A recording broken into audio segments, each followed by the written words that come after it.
एक ही जड़ है कि हमने 75 साल में भारत को हम बचपन में पढ़ते आए थे किताबों में कि भारत एक विकासशील देश है और वो एक दिन विकसित देश बनेगा। और आज तक भी हमारे बच्चे भी वही किताबें पढ़ रहे हैं कि भारत एक विकासशील देश है और वो विकसित देश बनेगा।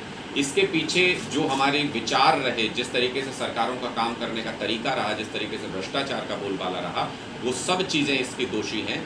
अब जो नई विचारधारा आम आदमी पार्टी की आई है उसका मूल ये है कि मूलभूत सुविधाएं देश के हर व्यक्ति को फ्री और वर्ल्ड क्लास सुविधाएं उपलब्ध होनी चाहिए, जिसके बाद हर कोई अपनी कैपेसिटी के हिसाब से, अपनी कुव्वत के हिसाब से मेहनत करके समाज में तरक्की कर सके।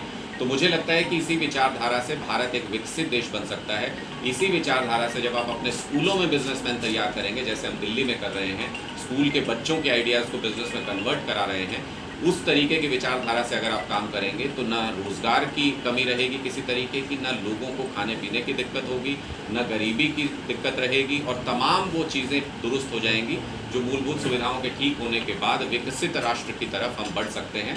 आपके सामने ऐसे ढेरों उदाहरण हैं, यूरोपीय देश भी हैं, अमेरिका भी है, जिसमें कि बहुत सारी मूलभूत सुविधाएं स्टेट की जिम्मेदारी होती हैं, क्योंकि स्टेट बड़े पैमाने पर टैक्स लेता है और उस टैक्स के बदले में अगर अपने लोगों को कुछ सुविधाएं दी जाएं तो उनको फ्रीबीज़ ना कहा जाए। हमें लगता है कि फ्रीबीज़ वो हैं जो मोदी जी अपने दोस्तों को देते हैं।